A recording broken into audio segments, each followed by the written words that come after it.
Hola, hola, ¿qué tal? Buenas noches. Voy a titular este video El patito feo. Este es mi primer libro. Literalmente este fue mi primer libro. De hecho, lo estuve viendo, bueno, como todo niño lo rayé y me acordé que el patito feo que se había ido de la casa, yo le dibujé, ahí va el patito feo, ¿eh?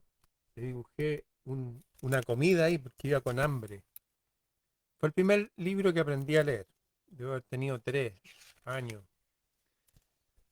Aprendí a leer antes de ir al colegio. En la granja había nacido un patito que era muy feo, tan feo como no se había visto otro igual. Y la noticia corrió de boca en boca. ¿Sabe usted? Es horroroso, decían. Sí, decían, nos avergüenza a todos. ¿Por qué no le echamos de aquí? No le dirigiremos la palabra. En efecto, el infeliz patito se vio siempre solo. Todos lo despreciaban, no tenía ni un solo amigo. Se burlaban de él, le picaban, le quitaban la comida. Y encima tenía que soportar insultos si intentaba protestar, hasta que finalmente, cansado de recibir tantos malos tratos, el patito feo decidió huir de aquel sitio donde nadie le quería. Fue pasando el tiempo y llegó el invierno. Todo el bosque se cubrió de nieve. El patito feo sentía mucho frío y mucha hambre. Solo y abandonado llegó a encontrarle un leñador y se lo llevó a su cabaña. La mujer del leñador poseía también dos animales, una gallina y un gato. Estos dos animales, en cuanto vieron al patito feo, le hicieron objeto de los peores tratos.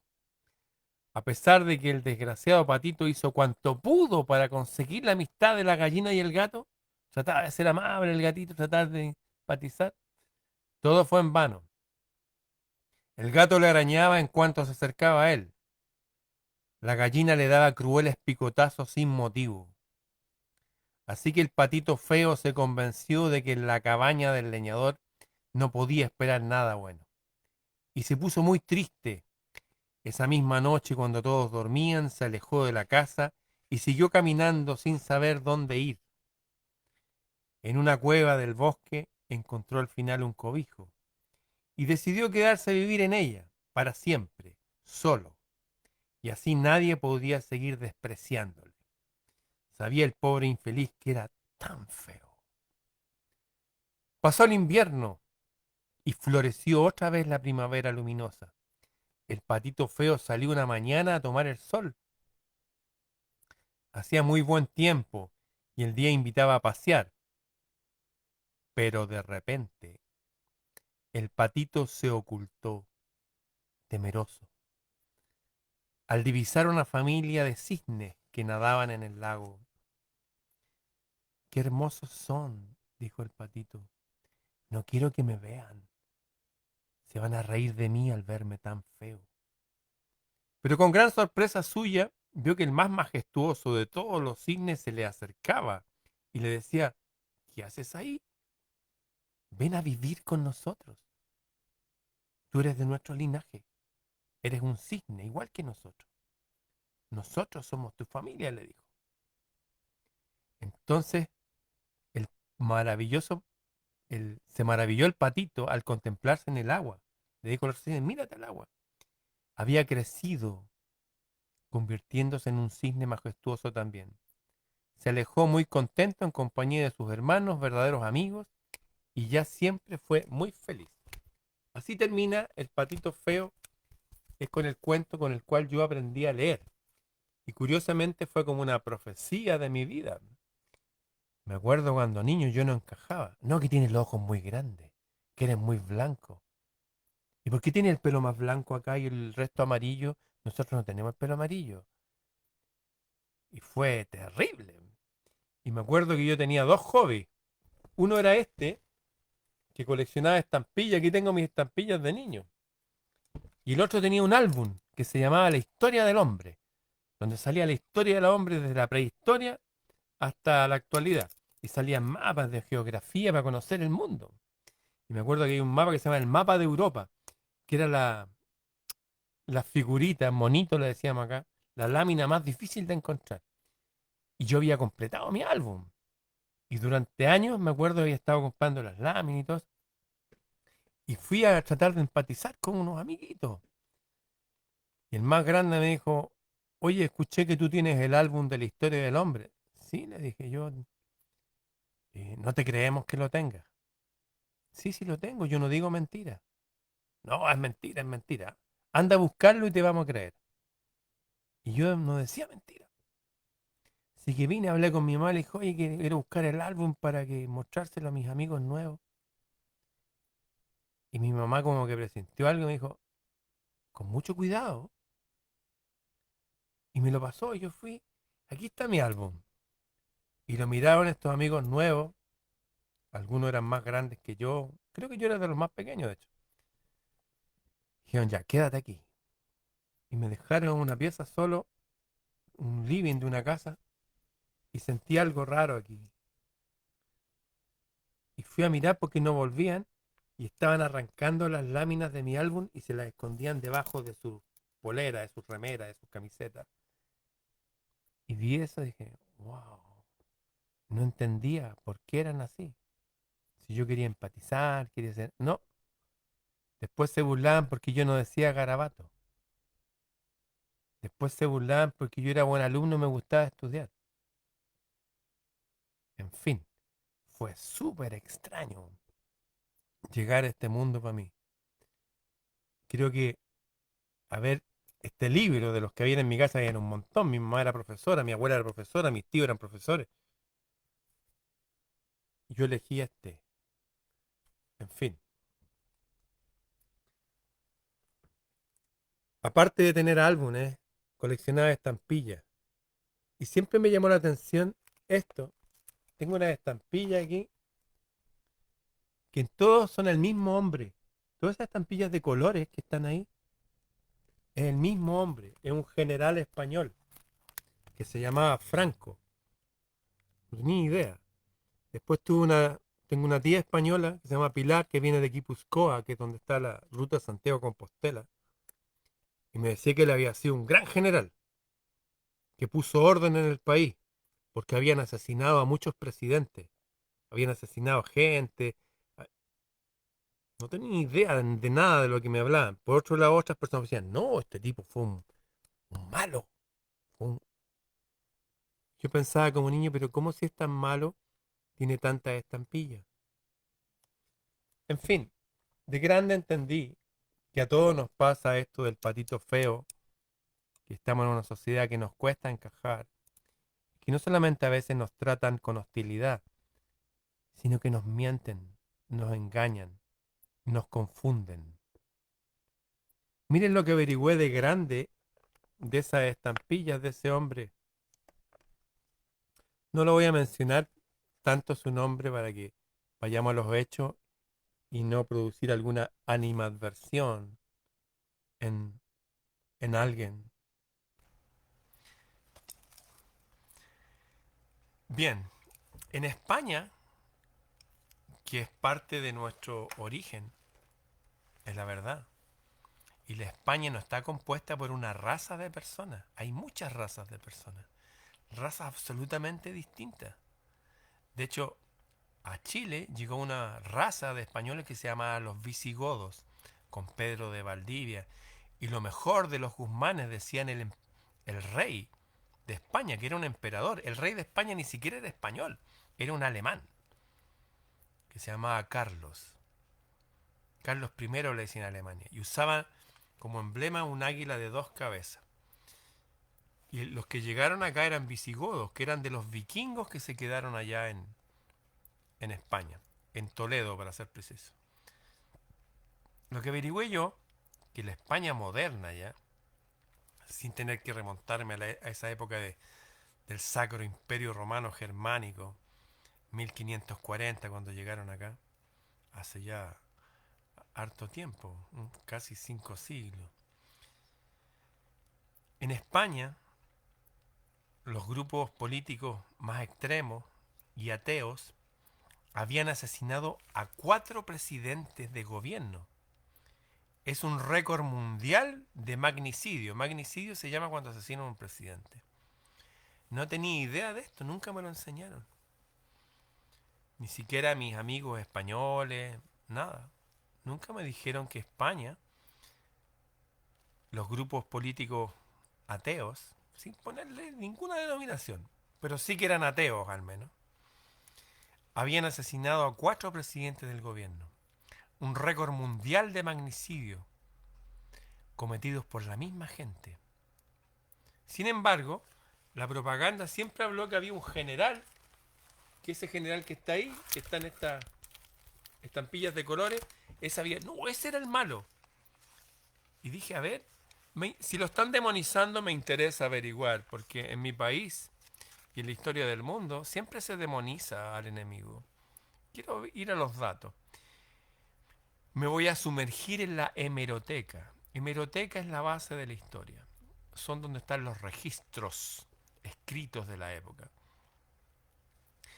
Efectivamente, averigüé que habían asesinado en España a 4 presidentes. Uno se llamaba Juan Prim, era el presidente del Consejo de Ministros. Otro se llamaba José Camalejas, presidente del Consejo de Ministros también. Eduardo Dato, presidente del Consejo de Ministros también. Y después Luis Carrero, presidente del gobierno. Todos asesinados. Y había una polarización extrema y llegó un general a poner alto a esta gente que era atea, y a este general lo ayudaron gentes del norte de su continente. Fueron y le ayudaron. En este momento, cuando empecé a estudiar esto, me di cuenta que estamos frente a la misma historia de siempre. El relato oficial, el que nos enseñan, frente a una ausencia de relato, porque ni siquiera hay una historia oficial oculta. No, nadie sabe nada. Lo que averigüé era esto, que efectivamente había algo que no nos estaban contando, y era esto, que cuando llegó ese general, quien gobernó España 39 años, cuando llegó a gobernar, España se transformó en el segundo país con mayor crecimiento en el mundo, después de Japón, en los años 60. Y luego se transformó en la 9ª potencia industrial del mundo. Luego se alfabetizó. Y la esperanza de vida que había con esos gobiernos ateos, que habían asesinado a 4 presidentes, a 4 primeros ministros democráticamente elegidos, la esperanza de vida era de 50 años. Los que vivían más, como promedio, eran 50. Subió a 73 años. Los alfabetizó, los industrializó. Fue el segundo país con mayor crecimiento económico del mundo, España. Y en un país que era polarizado antes, que estaba unos súper ricos que controlaban incluso estas cosas políticas ateas, creó una clase media con gente que no solamente tenía una profesión o oficio, sino que estaba el multiempleo. De hecho, hubo tanto orden que en las cárceles, cuando él gobernaba en los años 70, habían 8.000 presos en todas las cárceles de España. Hoy día hay más de 100.000. Y no es que la población creció en 1000%, crecieron los delitos. De hecho, se supone que en esa época era una dictadura, porque el tipo llevaba mucho tiempo gobernando. Y era un militar. Tengo uno de mis grandes y admirados amigos, Hernán Baldovino, el pintor de los dioses, que estudió en Nueva York, que estudió en Italia, en un monasterio, unas técnicas de pintura del siglo XIII. Y él me contaba que vivió, cuando este tipo vivía, cuando estaba ahí, vivió en España. Dijo que nunca la había pasado tan bien en los años 70. De hecho, en los mismos años 70, cuando yo estaba acá y era niño, cuando ya dejé de ser el patito feo y ya no acepté más que me picotearan y me molestaran, me acuerdo que íbamos a recitales de rock, nos embriagábamos, íbamos a fiesta todos los fines de semana a bailar, pero se supone que estaba en un gobierno dictatorial. Pasaba lo mismo en España. Tengo testimonios de mi tía que vivió allá, mi tía Pilar, de Guipúzcoa, España. Y mi amigo Hernando Baldovino, que estaba ahí, metido con la creme de los artistas, porque él no es un pintor así nomás. Él allá era el pintor de todas las realezas europeas que se iban a retratar con él. En fin, había 8.000 presos en 1975 en España, en plena dictadura. 8.000 presos. Y ahora hay más de 100.000. ¿Qué pasó en esa época? Se creó una clase media. La gente vivía en sus casas, con jardín, con patio, y habían siempre en todas las casas, al fondo, habían habitaciones extras. Estaba la casa y al fondo de la casa habían un par de habitaciones extras. ¿Para qué? ¿Para qué? Para los abuelos, la abuela, la suegra, para cuidarse, para cuidar a los ancianos de la tribu. Y con patio, los patios tenían generalmente parrón, uva, tenían limones, naranjas, manzanos. La gente vivía en casas propias, en sus casas propias. Estoy hablando de la gente común y corriente, la clase media. Y el padre de familia trabajaba, tenía su oficio, y alcanzaba para que vivieran todos, hasta la suegra que vivía al fondo. La educación de los hijos, la salud, el auto de la familia y vacaciones durante un mes. La clase media española. La gente vivía en sus casas con jardín, habitaciones extras para cuidar a sus abuelos, vacaciones anuales, un mes a la playa o al campo. No había paros, había multiempleo. Era una España industrializada, el noveno país más industrializado del mundo. Claro, trabajaban hasta el sábado al mediodía. Ahora dicen, no, hay que trabajar menos. Yo no sé, yo no dejaría nunca de trabajar, de enseñar, de hacer mis cosas. No, no es mi naturaleza estar de vago. Sin embargo, ahora parece que sí. Bueno, este hombre derrotó a estos partidos políticos ateos, extremos, y levantó a la Iglesia Católica, ojo con eso, a la Iglesia Católica como baluarte frente al ateísmo. En esto lo ayudaron desde el norte de Europa y también de otros países de Europa, de Italia también. Levantó al catolicismo como baluarte frente al ateísmo y frente al protestantismo controlado por Inglaterra. Hay una iglesia protestante maravillosa, tengo amigos protestantes, pero también se usan ciertas formas de administrar estos credos para controlar a la gente, para limitarla y también para usarlas como espía, en este caso, para el otro reino grande que era Inglaterra, ya en esa época, hasta ahora. La otra cosa que hizo este hombre, promulgó una ley que se llamaba Ley de Represión contra el Comunismo y la Masonería. Repito, promulgó una ley de represión.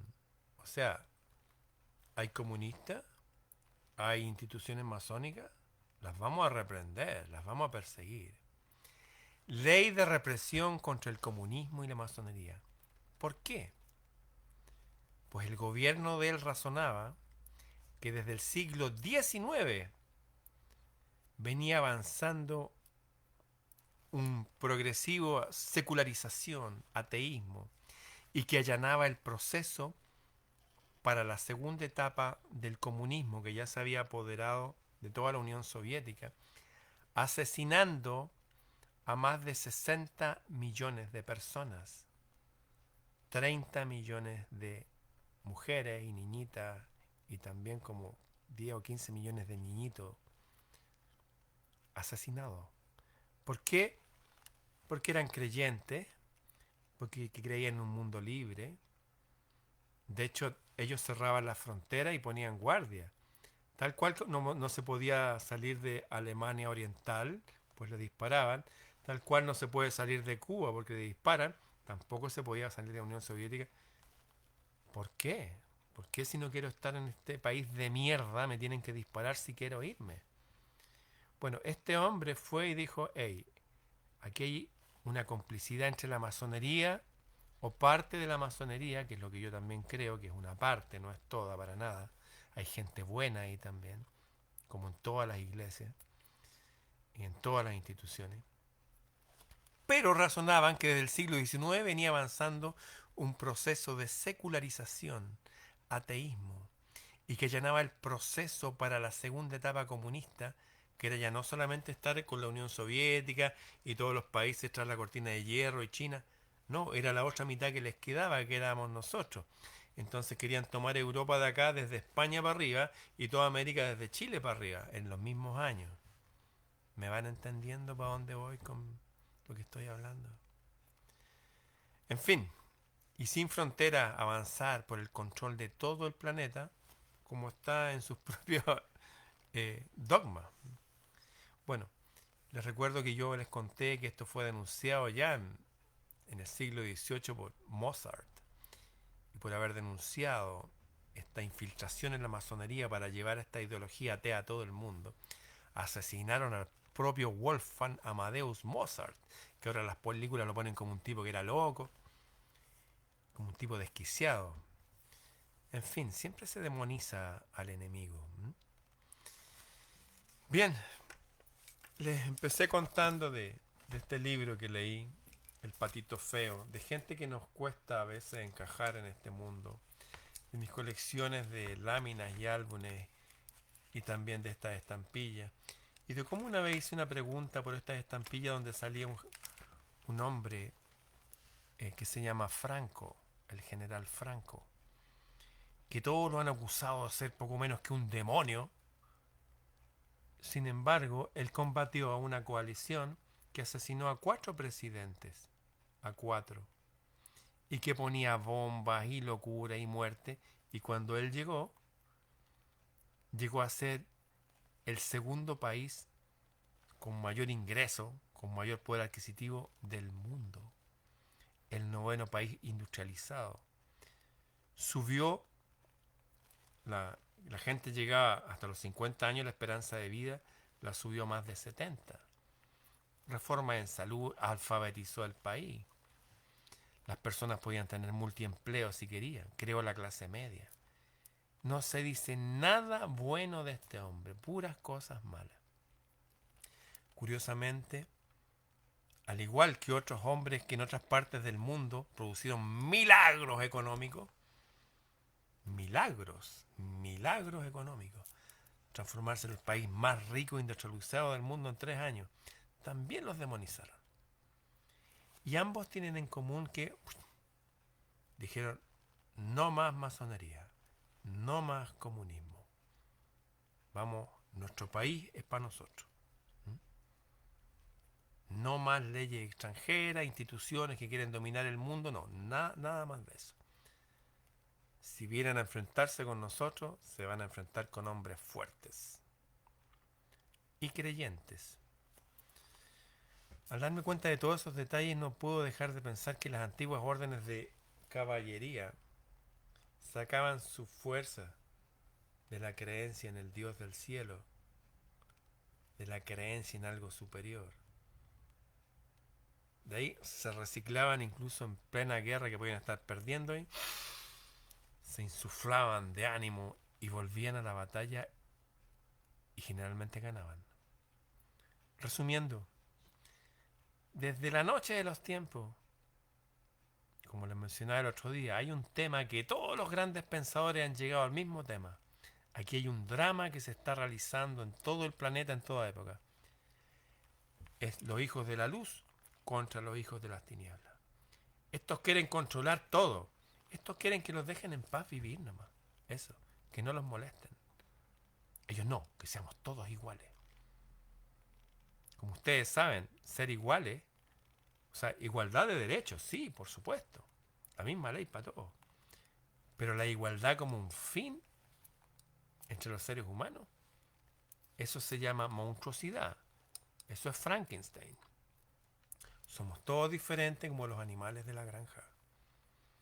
Hay gente que es brillante para hacer música, otros que son brillantes y se le da sus manos y su espíritu para relacionarse con el mundo de las plantas y los vegetales. Otros son brillantes para trabajar con madera. Otros son brillantes para, no sé, para filosofar. Somos todos distintos. Y la idea es que vivamos juntos en paz. Ayer se dio la misma pelea que se dio con este general Franco y otros generales que ganaron aquí en Ecuador contra estas ideologías que quieren que seamos todos iguales, que no creamos en Dios, que los niños pueden elegir su sexo, que está bien drogarse. Usted es libre de hacer lo que quiera, tatúese todo lo que quiera, fume harta marihuana, sea feliz. Nos están mintiendo en todo, en la política, en la salud, en la economía y ciertamente en la historia. Hay un relato oficial donde se demoniza al enemigo. Y generalmente estos demonizados de la historia, estos hombres, o que los demonizan silenciándolo, no hablemos de este tipo. Resulta que son los que hicieron los grandes cambios en sus países y pusieron orden. La bandera, el lema de Brasil, orden y progreso. Chile, por la razón o la fuerza. ¿Por qué? Porque así funciona. Porque la palabra mundo significa orden y belleza. Necesitamos orden y belleza. Y punto. Y ser libre. Y hay gente que está preparándose para que no seamos libres. De hecho, analizábamos el otro día que esto de los autos eléctricos. Imagínense un taco en Nueva York, o en Shanghái, o en su ciudad, en la mía, está llena de autos. Si el taco, el atochamiento dura más de 3 horas, quedan todos los autos parados. ¿Cómo le vamos a llevar gasolina a esos autos que sí son eléctricos? Los autos eléctricos tienen que ver con reducir la movilidad de la gente. Cada 3 horas hay que enchufarla. En cambio, con el estanque lleno puedo cruzar Estados Unidos o Europa. O Chile, que es tan grande como toda Europa. Nos están quitando nuestras libertades.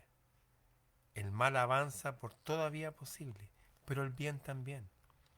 Y las antiguas órdenes de caballería, de gente entrenada en la guerra, pero entrenada en ciencia, en arte.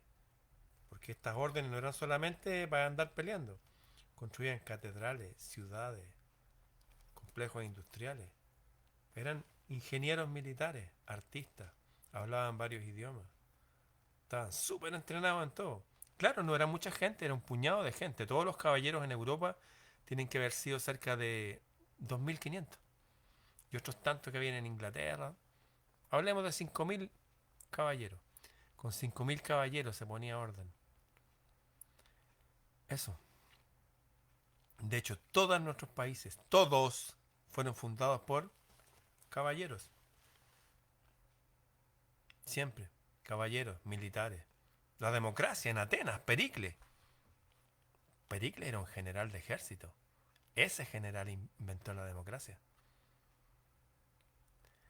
Eso, orden y progreso, por la razón o la fuerza. Vamos a poner orden en nuestros países. Vamos a volver a embellecerlos. Bien, hasta mañana. Esa era mi historia con el patito feo.